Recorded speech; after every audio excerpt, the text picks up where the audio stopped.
দর্শকের রাতে সবাইকে আমন্ত্রণ জানাচ্ছি নিউজ 24 প্রতিদিনের আয়োজন আরআইএসএল স্টিল জনতন্ত্র গণতন্ত্রের সঙ্গে আছেন প্লাবন রহমান। অনুষ্ঠানের মধ্যে দিয়ে আমরা গুরুত্বপূর্ণ বিষয়গুলো তুলে ধরার চেষ্টা করি, আলোচনা করার চেষ্টা করি। আজকে আমাদের আলোচনার বিষয় নির্বাচন নিয়ে শঙ্কা। আপনি নিশ্চয়ই লক্ষ্য করছেন যে নির্বাচন নিয়ে এক একদিন এক এক রকম বক্তব্য আমরা বিভিন্ন দল থেকে শুনতে পাচ্ছি। এই বিষয় নিয়ে মূলত আমরা আজকে আলোচনা করতে চাই, আসলেই কোনো রকম শঙ্কা আছে কিনা। আমাদের সঙ্গে এই বিষয় নিয়ে কথা বলতে দুজন অতিথি আছে, শুরুতে তাদের সঙ্গে আমাদের পরিচয় করে দিই। আমাদের সঙ্গে আছেন অধ্যাপক ডাক্তার মওদুদ হোসেন আলমগীর পাভেল, আহ্বায়ক বিএনপি মিডিয়া সেল। একেবারে ডান দিকে আছেন সোহরাব হাসান, সিনিয়র সাংবাদিক। দুজনকে স্বাগত জানাচ্ছি জনতন্ত্র গণতন্ত্র অনুষ্ঠানে। মওদুদ হোসেন আলমগীর পাভেল, প্রথমে একটু জানতে চাই, আজকে বিএনপির পক্ষ থেকে বলা হয়েছে যে বিএনপি সংস্কার বিরোধী, এটি একরকম প্রচার করে অপচেষ্টা করা হচ্ছে সংস্কার বিরোধী বলে। সংস্কার আমরা একেবারে, যদিও বেশ কিছু বিষয়ে ঐক্যমত্য হয়েছে, সেটিকে অনেকে বলছেন যে বড় অগ্রগতি, তারপরেও আমরা বিশেষ করে দেখা যাচ্ছে যে এনসিসি গঠন, তারপরে সংখ্যানুপাতিক বিষয়টা সামনে নিয়ে আসা, স্থানীয় নির্বাচন জাতীয় নির্বাচনের আগে নিয়ে আসা, সব কিছু মিলিয়ে কি অবস্থা দেখছেন আসলে? ধন্যবাদ। আমার মনে হয় যে এগুলো হচ্ছে একটা বিভ্রান্তি ছড়াবার একটা সামগ্রিক একটা প্যাকেজের একটা অংশ।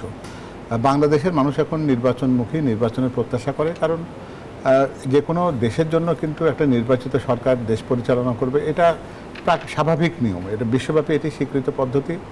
এবং পৃথিবীর যারা সত্যিকার অর্থে গণতন্ত্রকে যারা প্রাতিষ্ঠানিকরণের ক্ষেত্রে সহায়তা করে বা যারা প্রতিষ্ঠা করেছে, তারা নির্বাচনের বিকল্প তো অন্য কোনো ব্যবস্থার কথা ভাবে না। আপনি যে কথাগুলো বলছেন যে জাতীয় সংসদ নির্বাচনের আগে স্থানীয় সরকার নির্বাচনের বিষয়, এগুলো অপ্রাসঙ্গিক আলোচনা। কারণ মানুষের কাছে এই মুহূর্তে দরকার হচ্ছে একটা নির্বাচিত সরকার, জনপ্রতিনিধির বা স্থানীয় সরকারের প্রতিনিধি, এরকম কোনো বিষয় মানুষের আকাঙ্ক্ষার মধ্যে নেই।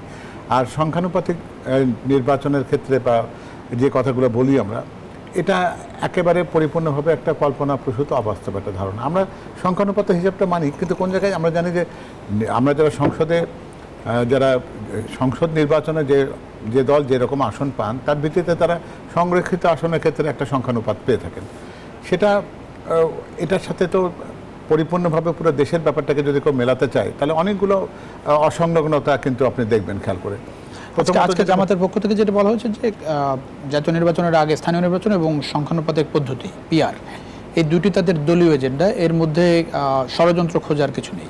না, ষড়যন্ত্র করার কিছু নেই। আপনি এমন কিছু অবাস্তব কোনো কিছু চাইলে আমি সেটাকে ষড়যন্ত্র বলবো না, বলবো যে একটা অবাস্তব প্রস্তাবনা বা অবাস্তব চাওয়া বা কল্পনাপ্রসূত কোনো কিছু চাওয়া। যেমন আপনি দেখবেন খেয়াল করে, তারা নিজেরাই কিন্তু সবসময় বলেন যে দেশের আইন শৃঙ্খলা পরিস্থিতি এখনও পর্যন্ত নিয়ন্ত্রণে না, পরিবেশ পরিস্থিতির তারা যখন কথা বলেন, আপনি জানবেন যে আমাদের দেশে স্থানীয় সরকার নির্বাচন একটা ব্যাপক ভিত্তিক নির্বাচন হয় এবং সেখানে সরকারের সক্ষমতা প্রদর্শনের একটা বিরাট বড় প্রয়োজন থাকে। এখানে সংঘাতের মাত্রাটা অনেক বেশি হয়। পুলিশ বাহিনী এখনও জনগণের আস্থার কাছে এখনও পর্যন্ত পৌঁছতে পারেনি। সেই জায়গাতে আপনি ঝুঁকিপূর্ণভাবে স্থানীয় সরকার নির্বাচন করবেন এবং যে আস্থার সংকটটি রয়েছে সেটাকে আরও ঘনীভূত করবেন, এটা আমার মনে হয় যে বাস্তববাদী কোনো একটা রাজনৈতিক দলের প্রত্যাশার জায়গায় এটা হতে পারে না। এখানে অন্যরকম চিন্তাভাবনা যদি কারো থাকে, যদি কোনো একটা সংকটকে ঘনীভূত করার পরিকল্পনা কারো থাকে, তারা এই কথা আলোচনায় আনতে পারে। আর দ্বিতীয়ত সেটা সংখ্যানুপাতিককে যারা এজেন্ডার কথা বলেন, সেটা কিন্তু একটি পরিপূর্ণভাবে অবাস্তব একটা ভাবনা। আপনি তো নিজেও জানেন, আপনি কোনো প্রার্থীকে পাবেন না, আপনার এলাকার কোনো জনপ্রতিনিধিকে আপনি প্রতিনিধিত্ব করবার জন্য আপনি পাবেন না।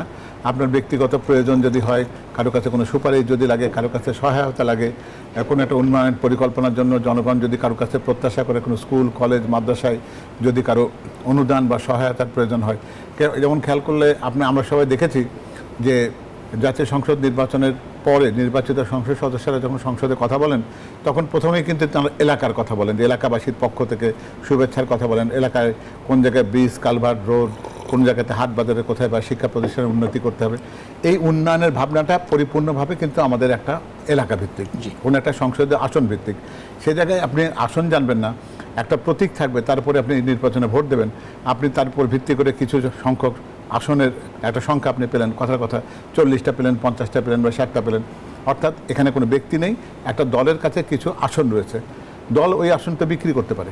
আমাদের দেশের যে কালচারটি রয়েছে তাতে প্রকৃত জনপ্রতিনিধিত্ব সেখান থেকে আসবে সেটা নয়। আর তাছাড়া আপনি কোনটা নেবেন, আপনার কোন আসনটা আপনার, আপনি পুরো বাংলাদেশকে তো 300টা আসনে আমরা বিভক্ত করেছি, তাহলে কে কোথা থেকে প্রতিনিধিত্ব করবে সেটিকে নিশ্চিত না করে শুধু একটা চাওয়ার জন্য একটা সংখ্যানুপাতের ধারণার কথা বললাম, শুনতে খুব শ্রুতি মধুর মনে হতে পারে, কিন্তু এটা একটা সম্পূর্ণরূপে অবাস্তব এবং জনগণের কল্যাণের সাথে, জনগণের প্রত্যাশার সাথে এর কোনো সম্পর্ক নেই। জি, অনেক ধন্যবাদ। সৌরভ হাসান, আজকে জামাতের পক্ষ থেকে বলা হয়েছে যে ফেব্রুয়ারিতে নির্বাচনে আপত্তি নেই জামাতের। আপনি প্রতিদিন এই কথাবার্তা শুনছেন, মানে জামাতের অবস্থান স্পষ্ট কিনা? না, জামাতের অবস্থানের আগে আমি বলছি, পাভেল ভাইয়ের সাথে যেটা যোগ করছি, এই অন্তর্বর্তী সরকার ঠিক কেন আসলো? এটা গণ অভ্যুত্থানের মধ্য দিয়ে। এবং গণ অভ্যুত্থান কেন হলো? আওয়ামী লীগ সরকার তত্ত্বাবধায়ক সরকার ব্যবস্থাকে বাতিল করে জবরদস্তি নির্বাচন করে, 3টি নির্বাচন করে গায়ের জোরেই ক্ষমতায় আসীন ছিল। এবং এ ধরনের সরকার যা হয়, বিরোধী দল, সাধারণ মানুষ এদের উপর দমন পীড়ন চালিয়ে তারা ক্ষমতা পাকাপোক্ত করতে চায়। তো সেই অবস্থার অবসান হলো। এটাও কিন্তু এক ধরনের, আজকে যে সরকারটি আছে এক ধরনের তত্ত্বাবধায়ক সরকারই, সাংবিধানিকভাবে নয় কিন্তু জাতীয় ঐক্যমত্যের ভিত্তিতে। সুতরাং তত্ত্বাবধায়ক সরকারের কাছে অথবা অন্তর্বর্তী সরকারের কাছে নির্বাচন চাইতে হবে কেন? নির্বাচন দেওয়ার জন্যই তারা এসেছে। হ্যাঁ, সুষ্ঠু নির্বাচনের জন্য, নির্বাচনের পরে গণতান্ত্রিক ধারা বজায় রাখার জন্য, ঠিক রাখার জন্য যে সংস্কার প্রয়োজন সেটা জাতীয় ঐক্যমত্যের ভিত্তিতে সেটা করতে হবে। কিন্তু এই যে সংস্কার, নতুন বাংলাদেশের যে আকাঙ্ক্ষা, সেই কাজেও তো হাত দিয়েছে নতুন বাংলাদেশ আকাঙ্ক্ষা কার? সাধারণ মানুষের, যারা সাধারণ মানুষের কাছে রাষ্ট্রের কোনো অর্থ নেই। রাষ্ট্র সাধারণ মানুষের কাছে পৌঁছতে পারে না, পৌঁছায়নি। সাধারণ মানুষের কাছে যদি পৌঁছতো, যদি এটা হতো, আমরা খুবই আনন্দিত হতাম, খুবই কি বলে, মানে এক ধরনের উচ্ছ্বাস প্রকাশ করতাম। 5 আগস্টের পরে কি পরিবর্তন হয়েছে সাধারণ মানুষের? তার ভাগ্যের পরিবর্তন হয়েছে? তার যে বেকার ছিল কাজ পেয়েছে, যার কাজ ছিল সে তার বেতন বেড়েছে? বরং একটা অস্থির, অনিশ্চিত অবস্থার মধ্য দিয়ে আমরা যাচ্ছি। এটি নির্বাচন যত বিলম্ব হবে তত এটা বাড়তে থাকবে। সুতরাং সরকারের উচিত কে কোন দল কি চাইলো তার চেয়ে হলো অন্তর্বর্তী সরকারের দায়িত্ব কি, তারা বিচার করতেছে, কেউ তো আপত্তি করছে না। তারা সংস্কার চায়, কতটুকু চায়, কিভাবে চায়? পুরো সংস্কার কাজ শেষ করে অন্তর্বর্তী সরকার নির্বাচন দেবে, তা তো 2 দশক লাগবে। মানে আমি মনে করি যেখানে একটা কি বলে চাওয়া পাওয়ার অমিল আছে। না, কিন্তু সৌরভ ভাই, সেটা হচ্ছে যে সংস্কার যতটুকু অগ্রগতি, মানে এখানে অগ্রগতি চোখে পড়ে কেন? মানে এটাকে কিছুই হচ্ছে না বলার সুযোগ আছে? না, কিছুই হচ্ছে না বলার সুযোগ নাই, কিন্তু আমি মনে করি পারস্পরিক আস্থার অভাব আছে। তারপরেও গত 2টা মিটিং আপনি দেখলেন যে এই মাসের মধ্যে দেয়া যাবে না এরকম সংখ্যা প্রকাশ করা হলো। দলগুলোকে বারবারই আহ্বান জানানোর পরে একই বিষয় নিয়ে বারবার আলোচনা হচ্ছে। সেটি মানে সবকিছু মিলে এই জায়গাটাই কি মানে মতৈক্য হচ্ছে বলে মনে হয়? তারপরে জাতীয় ঐক্যমত্য কমিশনের যারা সদস্য, যেসব সদস্য সেখানে আছেন, তাদের সাথে আলোচনা করে মনে হয় যে তারা আশাবাদী যে একটা সমাধান বেরিয়ে আসবে। এবং দেখুন, সামনে যা বলেন রাজনৈতিক নেতারাও, আজকে যেমন জামাতের নেতা যে বললেন, এটি যদি তাদের দলের অবস্থান হয় তাহলে তো কোনো সমস্যা থাকার কথা না। যার যে অবস্থান, যেমন বাম দলগুলো তো বলবে যে পুরো সমাজতন্ত্র, অর্থনীতি পরিবর্তন করতে হবে, সমাজতান্ত্রিক অর্থনীতি চাই।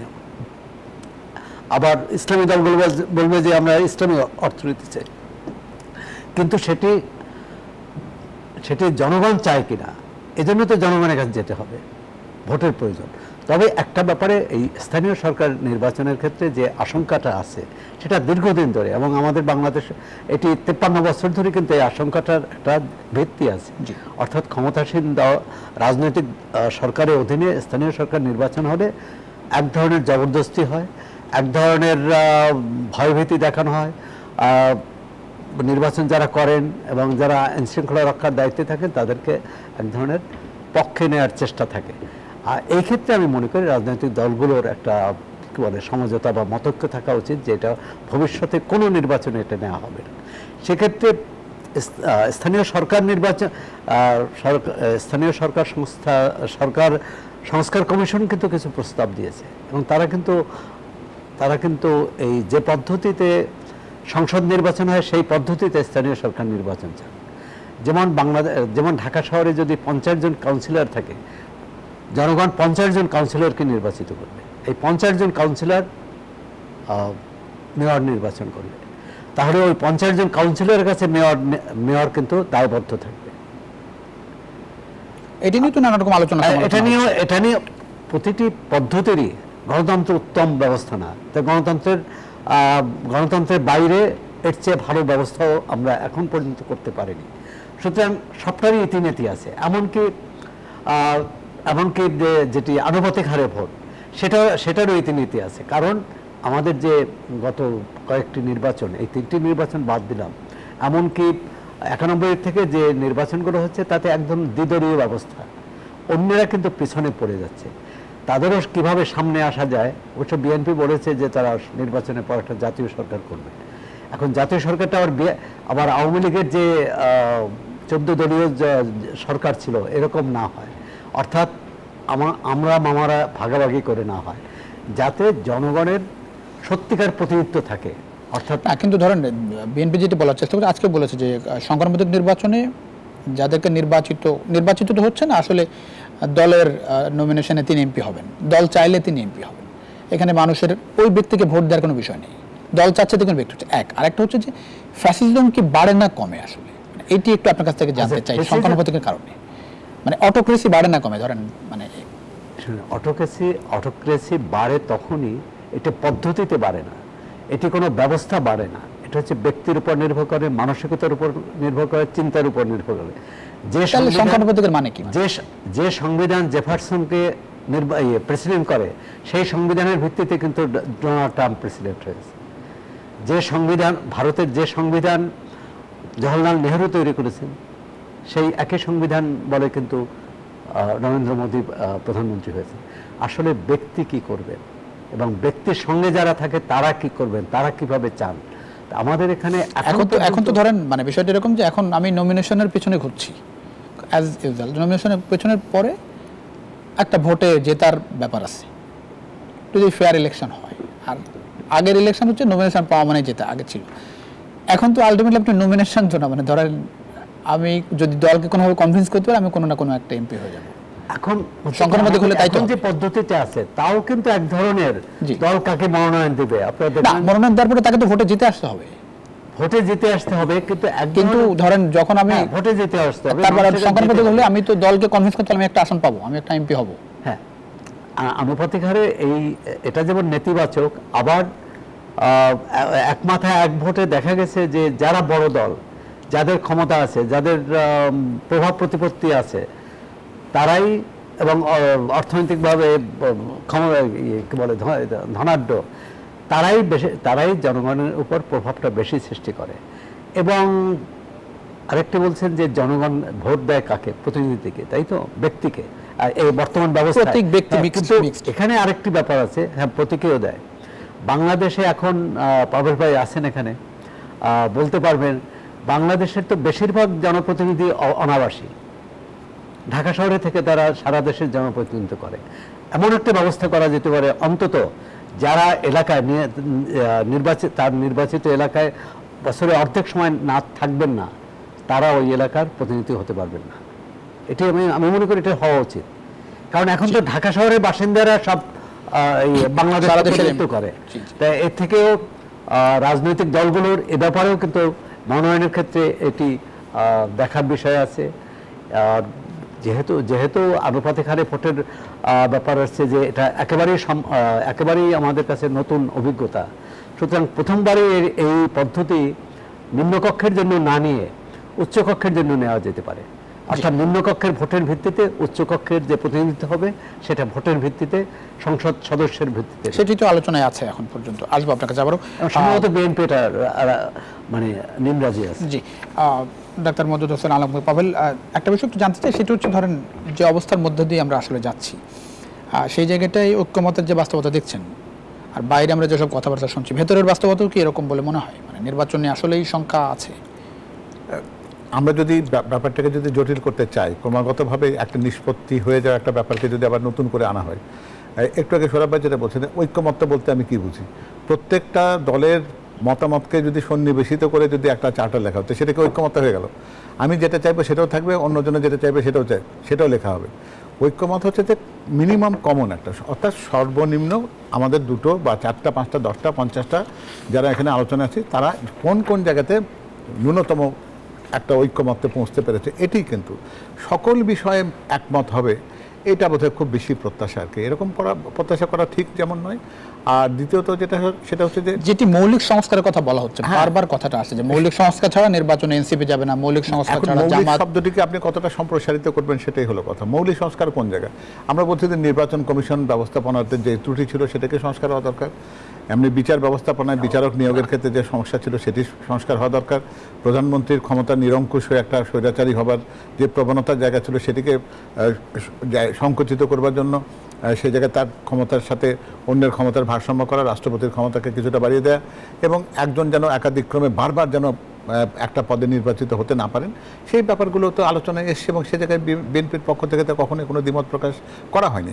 কিন্তু আপনি এমন ধরনের বিষয়গুলোকে আনছেন যেটা আলোচনাকে জটিল করা ছাড়া অন্য কোনো পারপাস সার্ভ করে না। অর্থাৎ সংখ্যানুপাতের হিসাবের কথা কোথা থেকে আসলো? এটা কি যারা গণতন্ত্র বলে পৃথিবীতে যে সমস্ত প্রতিষ্ঠিত গণতন্ত্র রয়েছে, ইংল্যান্ড বলেন, ব্রিটেন বলেন, বা আপনি ভারতবর্ষ বলেন, কানাডা বলেন, অস্ট্রেলিয়া বলেন, প্রত্যেক জায়গায় তার নির্বাচনে একটা এলাকা থাকে, একটা আসন থাকে, প্রত্যেক ব্যক্তি বলে যে আমি ওই আসনের এমপি। তো আপনি যদি সেটা না জানেন, আপনি কোন এলাকার জনগণকে প্রতিনিধিত্ব করছেন? একটা বায়বীয় জায়গাতে আপনি যদি বলে দেন যে না আমার দলের 4টা-50টা এরকম এমপি রয়েছেন, তারা কোন এলাকাকে, কোন জনগোষ্ঠীকে প্রতিনিধিত্ব করেন, এটা যদি সুস্পষ্ট করা না হয় তাহলে মানুষকে আপনি খুব বেশি অবজ্ঞা করছেন। এবং এই তাচ্ছিল্য জায়গাটা এমন একটা জায়গায় যাবে, আর রাজনৈতিক দলের যেটা আপনি একটু আগে বলার চেষ্টা করছেন যে স্বেচ্ছাচারিতা বা ফ্যাসিজমের জন্ম দেবে কিনা, অবশ্যই দিবে এটা। কারণ আপনার কাছে যদি 50টা আসন থাকে, আপনি তো এটা সর্বোচ্চ, আপনি কি যোগ্যতার ভিত্তিতে দেবেন? যোগ্যতার ভিত্তিটা কি? তো জনপ্রতিনিধিত্বের ক্ষেত্রে যোগ্যতার ভিত্তির ব্যাপারটি হচ্ছে মানুষ যাকে চায় সেটাই হলো যোগ্যতা। যোগ্যতা পরিমাপের দায়িত্ব যদি দলকে দিয়ে দেওয়া হয় তাহলে জনগণের কাছে ভোট নেওয়ার দরকারটা কি? তো আমাদের এই ব্যাপারগুলোকে সুস্পষ্ট করা দরকার। যে দাবিতে সংখ্যানুপাতি বিষয়টা আসছে যে আমাদের সংসদ এক কেন্দ্রিক, একেবারেই একদলীয় সংসদ হয়ে যায়। ধরেন বিগত 17 বছর শুধু আওয়ামী লীগেরই সংসদ, বিএনপি আমরা 6 জনকে রিপ্রেজেন্ট করতে দেখেছি, সেটিও রাতের ভোটের মাধ্যমে। আবারও সামনে যে সংসদ আসছে সেটিও একরকম ধারণা করা হচ্ছে যে বিএনপিময় সংসদ হবে, অপোজিশন নাই বললেই চলে। সেইটির সমাধান কি? এটা সমাধান, দেখেন গণতন্ত্র একটা বিকাশমান একটা প্রক্রিয়া, রাতারাতি সব কিছুরই সমাধান হয়ে যাবে তা নয়। এই মুহূর্তে আওয়ামী লীগ নেই বলে বিএনপিকে মনে হচ্ছে যে অনেক বড়, তার কাছে তার ভাগটা অনেক বড়। রাজনীতিতে একটা দল যখন প্রকৃত সরকারি দল একটা বিরোধী দলের এই ধারণাটা যখন আমরা সুপ্রতিষ্ঠিত করতে পারবো, তখন কিন্তু এই সংখ্যার জায়গাগুলো থাকবে না। কিন্তু এটাকে জোর করে একটা প্রথা, যেটাকে কোথাও কোনো জায়গায় চর্চিত হয়নি, আমরা এই সংখ্যানুপাতির ধারণার সাথে দেশের মানুষের কোনো পরিচয় নেই, সেটাকে আমি পরিপূর্ণ আমার একটা সংসদ এবং রাষ্ট্র জাতিকে পরিচালনা করবার জন্য সেই রকম একটা সিস্টেমের মধ্যে চলে যাব, এতটা এক্সপেরিমেন্ট করা বোধহয় ঠিক না। জি, অনেক ধন্যবাদ। সৌরভ ভাই, এটা কি কোনো ধরনের কৌশল, মানে জামাত কেন এই বিষয়টি সামনে আনছে? না, অন্য কোনো কৌশল দেখেন? আরেকটা প্রশ্ন একটু সাপ্লিমেন্ট করে রাখি, সেটা হচ্ছে গতকাল একজন টকশোতে বলছিলেন যে বাংলাদেশের যে গণতন্ত্রের যে অবস্থা, দলগুলোর মানে পাশাপাশি বসার যে অবস্থা, যত আমরা ঐক্যবদ্ধ হতে পারি না কোনো একটা বিষয়ে, সেই জায়গাটাই 50% ভোট তো আসলে পাওয়ার বাস্তবতা বাংলাদেশে নেই। সরকার টিকবে আসলে? মানে অপোজিশনটা চাইলে তো সরকার ফেলে দিতে পারবে না, সরকার ফেলতে পারে না, কারণ সরকারের হাতে অনেক অস্ত্র থাকে। না, ধরেন বিএনপি 35% ভোট পাইল, 35%, বাকি 75% না। ও আপনি আনুপাতিক হারে? জি, সেটা কথা বলছি। সরকার টিকবে মানে প্রথম হলো আনুপাতিক হারে ভোট ব্যাপারে, সেটা কিন্তু ওই না। বরং আমি মনে করি প্রথম যে যুক্তিটা দিয়েছেন, আমি কাকে ভোট দিচ্ছি, এখন না কেউ যদি তাহলে তো একইভাবে জামাত বা এনসিপি বা অন্য দল যে যুক্তি দিয়েছে সেটা মানতে হয়। তারা যেহেতু মনে করে যে আনুপাতিক হারে ভোট না হলে তারা নির্বাচিত হতে পারবে না বা তাদের অধিকাংশ প্রার্থী, আর বিএনপি মনে করে যেহেতু আনুপাতিক হারে ভোট না হলে তারা নিরঙ্কুশ সংখ্যাগরিষ্ঠতা পাবে, সুতরাং অন্যরা কেউ তাদের জন্য হুমকি হবে না। না, লজিক্যাল কোন ব্যাপারটা হচ্ছে, লজিকটা হচ্ছে তো নিজের কার পক্ষে যায় তার ভিত্তিতে না, লজিকটা হওয়া উচিত গণতন্ত্রের ভিত্তিতে, গণতান্ত্রিক রীতিনীতির ভিত্তিতে। আমাদের এখানে গণতন্ত্র, যেটি পাভেল ভাই বললেন যে গণতন্ত্র কাজ করেনি, আমরা 54 বছরেও কিন্তু গণতন্ত্র সুষ্ঠুভাবে কাজ করেছে, কি বলে শান্তিপূর্ণভাবে কাজ করেছে, এর নজির খুবই কম। 91 থেকে 4টি নির্বাচন ভালো হয়েছে বলা হয়, হ্যাঁ, এবং দেশে বিদেশ স্বীকৃত। কিন্তু এটি 4টি নির্বাচনের পর যে সংসদ আমরা পেয়েছি, সেই সংসদ কি প্রাণবন্ত ছিল? সেই সংসদে সরকারি দল বিরোধী দল কি ভূমিকা রাখছে? 4টি সংসদেই 91, 96, 2001 এবং 2008 অর্ধেক সময় বিরোধী দল অনুপস্থিত, আর সরকারি দল সবকিছু চাপিয়ে দিয়ে দিতে। সেক্ষেত্রে সংস্কারের যে প্রশ্ন আসছে এবং একটা ব্যাপারে একমত হয়েছে সেটা হলো সংসদীয় কমিটিগুলোতে বিরোধী দলের উপস্থিতি বাড়ানো, এবং আরো অনেকগুলোর ক্ষেত্রে নিয়ে 70 অনুচ্ছেদের একটা অগ্রগতি আছে। 70 অনুচ্ছেদ অবশ্যই মনে করি যে যেটা পুরো না থাকলেই ভালো হতো, কারণ একজন সংসদ সদস্য হচ্ছে জনগণের ভোটে, তার ইচ্ছে মতো কেন ভোট দিতে পারবে না। তারপরে যেটা সংশোধন হয়েছে এটা সমর্থন করি, এবং আরো ভালো হলে সেটা হয়তো একসময় আমরা উন্নত গণতন্ত্র পাবো, তখন কোনো বাধা থাকবে না। যেমন যে দল বদল করে না, ভারতে দল বদল করে, ব্রিটেনে দল বদল করে, যে এক দল থেকে হয়ে সে অন্য দলে যোগ দেয়, আমাদের এখানে পারে না। এখন আমাদের পাকিস্তান আমলে কি হয়েছিল, যে কেনা বেচা হয়েছিল এমপি, সে কারণে আমাদের তো পুরো প্রক্রিয়াটার মধ্যেই কেনা বেচা আছে। ভোট আমরা কিনি না, ভোট প্রভাব দিয়ে কেনা হোক, পুলিশ দিয়ে কেনা হোক, বা অর্থ দিয়ে কেনা হোক, এটা তো কেনা হয়, মানে এক ধরনের প্রভাব সৃষ্টি করা হয়। আবার আমাদের দেশের জনগণ তো এই যে আমরা প্রার্থী এবং প্রতীক বলি, তারা তো এক ধরনের দলকেই ভোট দেয়, ব্যক্তির চেয়ে দল কিন্তু এখনো প্রাধান্য পায়। তারপরে ধরেন ব্যক্তি একটা ফ্যাক্টর কাজ করে, কারণ আলটিমেটলি আপনি যদি ভালো প্রার্থী দিতে না পারেন, এখনো তো মানুষ সচেতন। এটা নির্ভর করে তার প্রতিদ্বন্দ্বীকে। আপনি অনেক ভালো প্রার্থী, আমরা সাবেক অনেক মন্ত্রী হেরে গেছে, কারণ তার প্রতিদ্বন্দ্বী ছিল শক্ত। আবার অনেক প্রান্তিক এলাকায় অনেক দেখা গেছে যে দুর্বল প্রার্থীও জিতে গেছে। আমাদের চর্চাটা খুব কি বলে নিরন্তর থাকা উচিত, নিবিড় থাকা উচিত, এবং মানুষকে এই ভোটের ব্যাপারেও কিন্তু এক ধরনের সচেতনতা তৈরি করা, যে কাকে ভোট দিচ্ছেন, তিনি কি অর্থের বিনিময়ে দিচ্ছেন, ধর্মের বিনিময়ে দিচ্ছেন, না অন্য কোনো কিছুর বিনিময়ে। ওই আজকের গোলটেবিলিতে একজন বললেন যে এই রাষ্ট্র হবে শরিয়া ভিত্তিক, এই রাষ্ট্র হবে ইসলামী অনুশাসন চলবে। তাহলে এই ইসলামী ধর্মের বাইরে যে মানুষগুলো আছে তারা কিভাবে চলবে? তাদের জন্য তাহলে আলাদা একটা সংবিধান করতে হবে।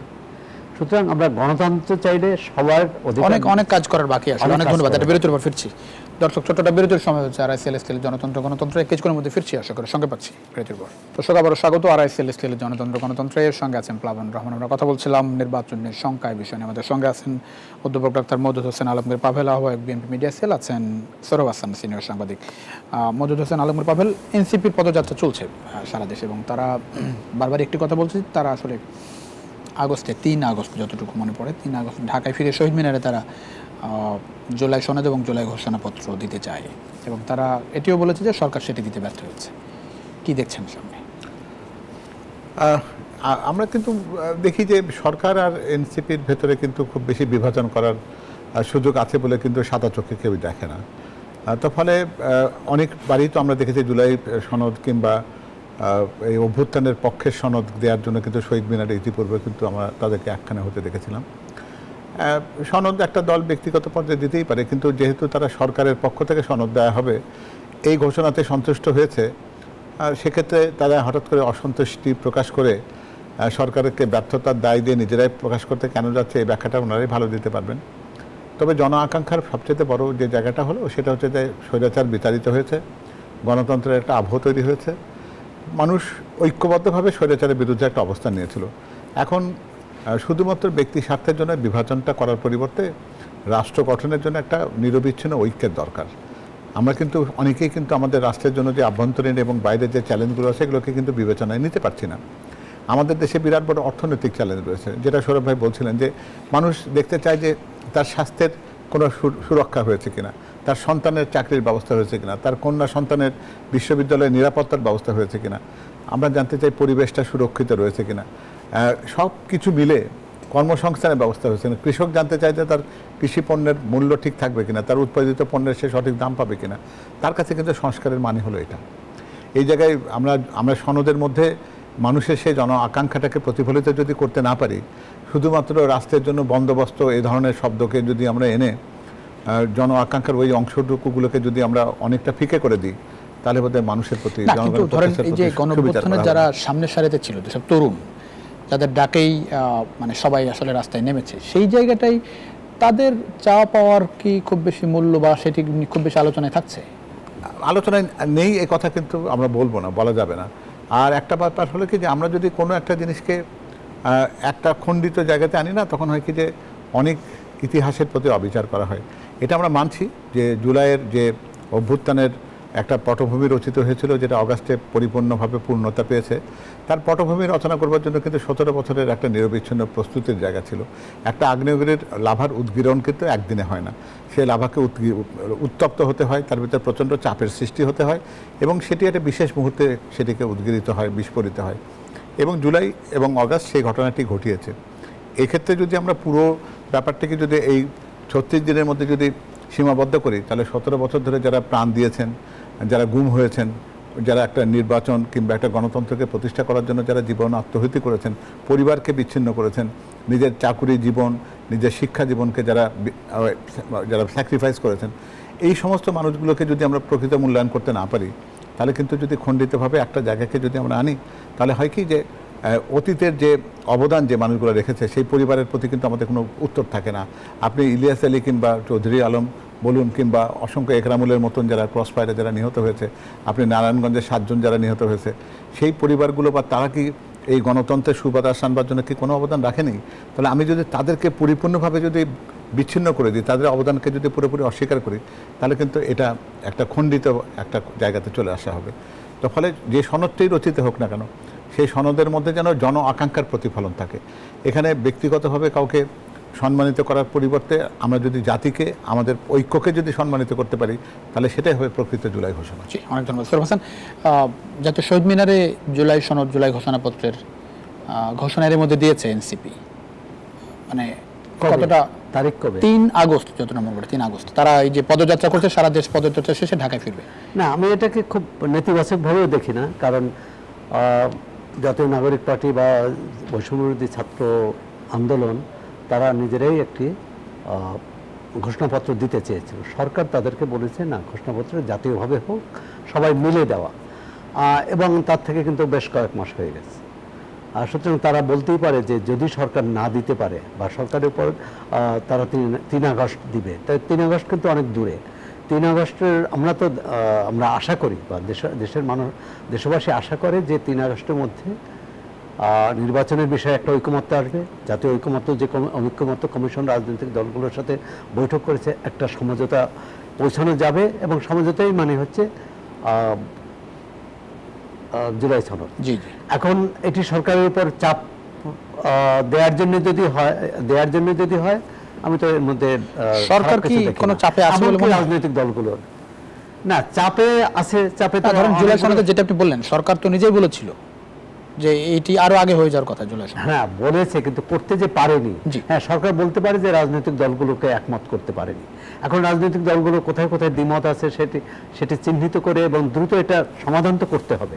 সমাধান না করলে নির্বাচনের জন্য আটকে থাকবে, সমাধান না করতে পারলে দেশের অর্থনীতি আটকে থাকছে, সমাধান না করতে পারলে সরকারের যে গণতান্ত্রিক রূপান্তর সেটি আটকে থাকছে।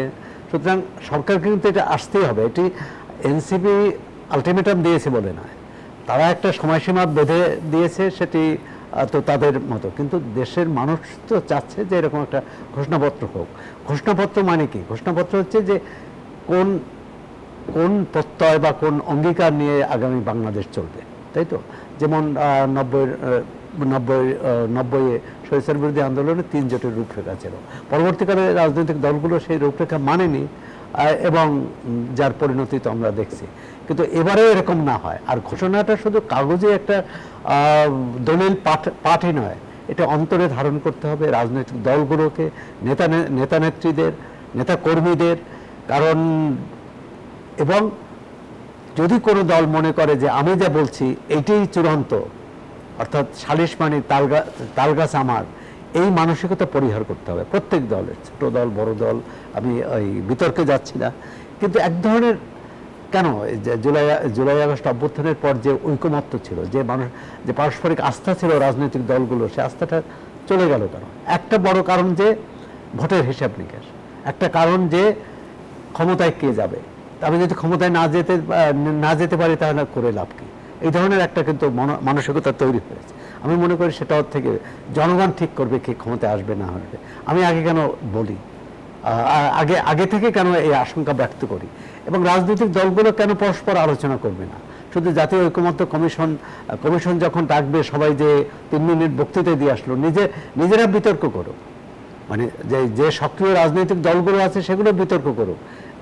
এমনও আছে, এখানে পাউল ভাই আছেন, গণতন্ত্র মঞ্চেরও নেতারা বলছে আনুষ্ঠানিকভাবে এই 5 আগস্ট মানে এই সাম্প্রতিককালে আনুষ্ঠানিকভাবে বিএনপির সাথে কোনো আলোচনা হয়, ব্যক্তিগত আলোচনা হয়েছে বা কোনো বিষয় নিয়ে তারা বলছে বা বিএনপি কোনো বিষয়ে তাদের সহায়তা চেয়েছে, আনুষ্ঠানিক আলোচনা হতে পারে।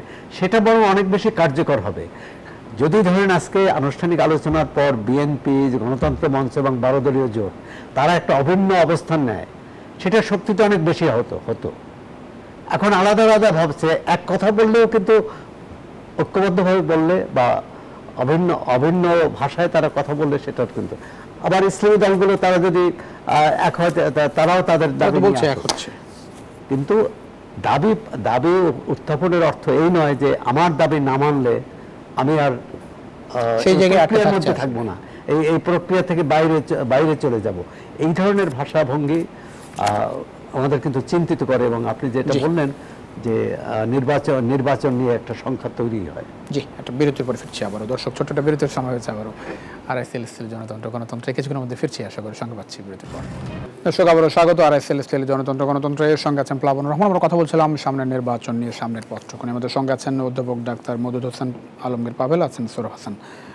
মদুদ হোসেন আলমগীর পাভেল, বিএনপি কি মানে ধরেন মানে একরকম মনে হয় যে বিএনপি একটু কোণঠাসা, বিএনপি মনের কথা খুব স্ট্রংলি বলতে পারছে না, বিষয়টা কি এরকম? মানে বিএনপি কোনো কারণে এখনো একটু অস্বস্তির মধ্যে আছে বলে মনে হয়? এটা অস্বস্তি না, এটা বৃহৎ একটা দলের ক্ষেত্রে যে এরকম কিছু সংযমের একটা বাধ্যবাধকতা থাকে।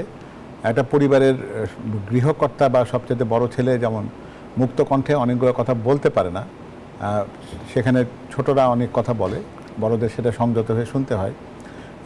সেখানেই বলতে পারেন যে সেই ব্যাপারটা এখানে কাজ করছে, অন্য কোনো কিছু নয়। কারণ না, ধরেন জামাতের এন্ড থেকে যে অবস্থান, জামাতের এনসিপি বলছে আমরা জুলাই সনদে স্বাক্ষর করবো না, আগামী নির্বাচনে যাব না। জামাতের ক্ষেত্রেও তাই, যে তারা স্থানীয় সরকার নির্বাচন আগে চায়, সংখ্যানুপাতিক নির্বাচনের বিষয়টি সামনে আনছে। মানে বিএনপি আসলে আমরা কি এটার মধ্য দিয়ে বিএনপিকে ঠেলে এই জায়গাতে নেওয়ার চেষ্টা করছি যে নির্বাচন না হলে বিএনপি হরতাল ডাকবে বা বিএনপি সরকার বিরোধী একটা অবস্থান নেবে? এটা বিএনপি এখনও করতে চায় না। তবে এই সরকারের জন্য সবচাইতে বড় যেটি বলবেন যে শক্তির জায়গা, যেটা সরকারকে টিকিয়ে রাখার জন্য সবচাইতে নেপথ্য শক্তি যেটা কাজ করে, সেটা কিন্তু বিএনপি। এবং আমরা ফ্যাসিবাদকে তাড়ানোর পরে যে অন্য যারা রয়েছে, আমরা মনে করি রাজপথে আমাদের প্রত্যেকের অভিন্ন অবস্থান ছিল।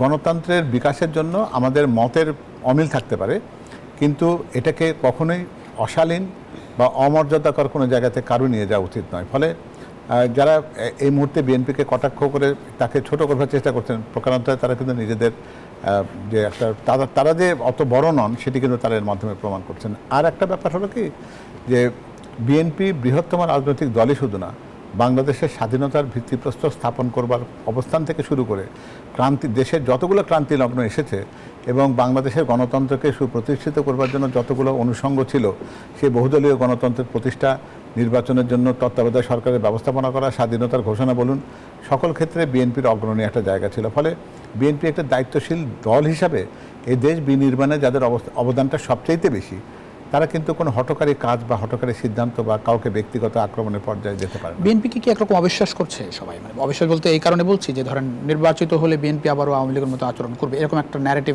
তৈরি আমরা দেখছি। আপনার প্রশ্নের মধ্যে কিন্তু বৈপরীত্য আছে।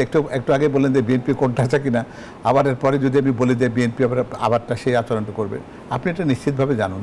সেটা হচ্ছে যে বিএনপি এই মুহূর্তে তার আভ্যন্তরীণ এবং বাইরের আন্তর্জাতিক চ্যালেঞ্জ দুটোকে কিন্তু খুব ভালো করে উপলব্ধি করতে পারে। এবং বিএনপি এটাও জানে যে বিএনপি যদি কোনো কারণে ব্যর্থ হয়, তাহলে সেটি রাষ্ট্রের জন্য কিন্তু ভয়াবহ একটা পরিণতি ডেকে আনবে। ফলে বিএনপি নিশ্চয়ই দেশের মানুষের সমর্থনে দেশ পরিচালনার দায়িত্ব পাবে ইনশাআল্লাহ, এবং সেক্ষেত্রে একটা দায়িত্বশীল দল হিসাবে দেশ পরিচালনা করার জন্য যা করা দরকার সেটা তাই করবে। সেক্ষেত্রে এমন কোনো হটকারী কাজ বিএনপির পক্ষে করা সম্ভব না, সেটা শুধু তাদের জন্য নয়, দেশের জন্য অস্তিত্ব বিপন্নকারী কোনো ব্যাপার।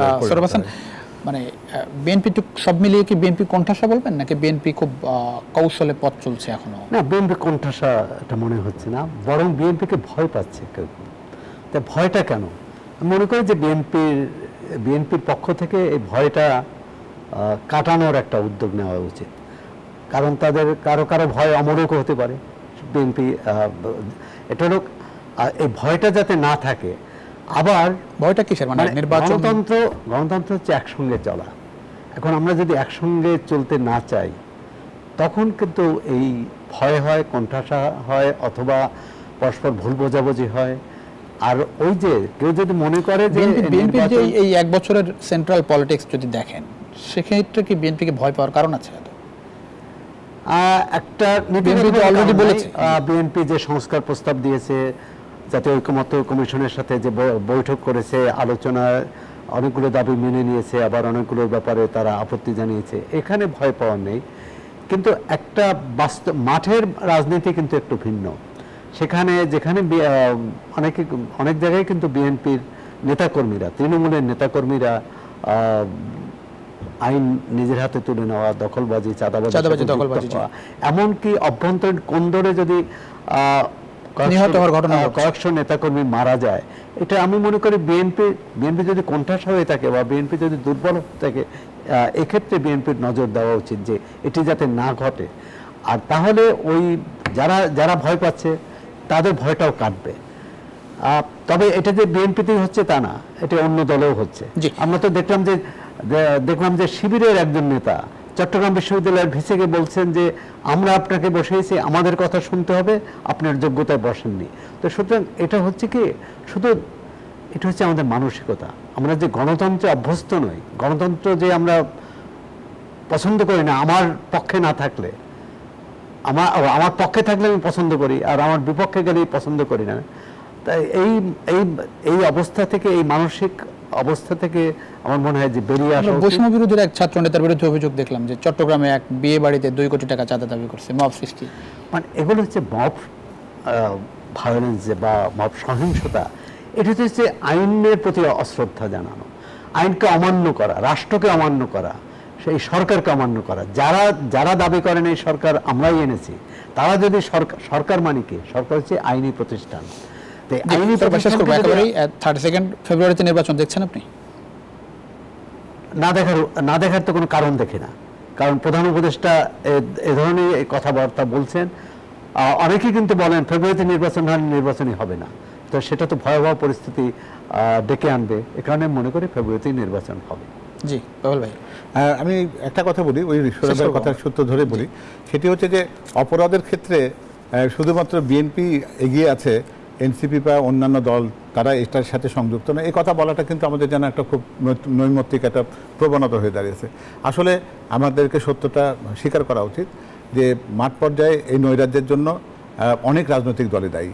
এটাকে শুধুমাত্র এককভাবে সবগুলো তীর বিএনপির দিকে ছোড়াটা ভীষণ রকমভাবে অন্যায়। কারণ আপনারা নিজেরাই বলছেন যে এরকম ভুরি ভুরি প্রমাণ রয়েছে, এবং এই শুধুমাত্র সত্যের অপলাপ করাটা এবং একটা দলের চরিত্র হননের চেষ্টাটা কিন্তু অন্যায় রকম।